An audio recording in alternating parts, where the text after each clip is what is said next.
నారా లోకేష్ గారికి డైరెక్ట్గా కుప్పం నుండే నేను ఒక సవాల్ విసరాలనుకుంటున్నా.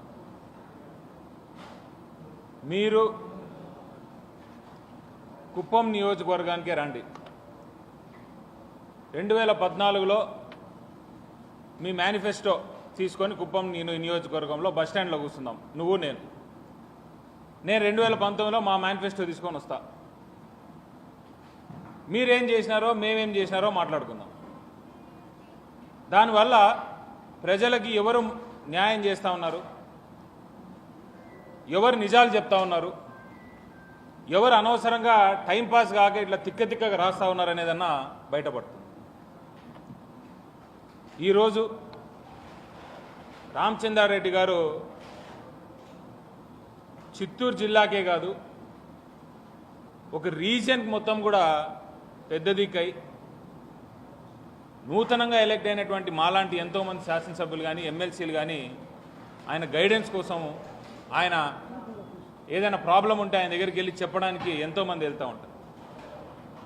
మీరు అనవసరంగా అలాంటి ఒక గొప్ప వ్యక్తి గురించి కానీ లేకపోతే వారి బిజినెస్ ఎంటిటీస్ గురించి కానీ మాట్లాడడం ఎంతవరకు కరెక్ట్ అని నేను అడుగుతా ఉన్నాను. మామూలుగానే చంద్రబాబు నాయుడు గారు గెలిస్తే రాష్ట్రం దుర్భిక్షం అని నేనుగా చాలామంది మాట్లాడుతూనే ఉంటారు. అలాంటిది లోకేష్ బాబు గారిది పెద్ద ఐరన్ లెగ్.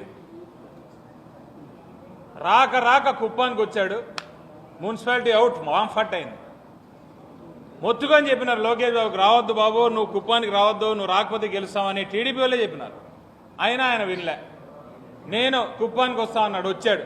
ఈ కుప్పం నా అడ్డ నా గడ్డ అనుకుంటా రకరకాలుగా అనవసరంగా మాట్లాడి లాస్ట్కి ఏమైందంటే వాళ్ళంతా అనవసరంగా ఏదో చేసి గెలిచిపోయినారు అనేటటువంటి వాక్యాలు ఆయన చేస్తాం. నేను ఈరోజు మళ్ళీ చెప్తా ఉన్నా, చంద్రబాబు నాయుడు గారికి పట్టినటువంటి పీడ ఏదైనా ఉందంటే అది ఆయన కొడుకు రూపంలోనే ఆయనకి ఈరోజు ఆ దురదృష్టం కూడా వెంటనే వెంటాడుతూ ఉందని కూడా ఈరోజు నేను తెలియజేస్తా ఉన్నా. ఈ తెలుగుదేశం వాళ్ళందరికీ కూడా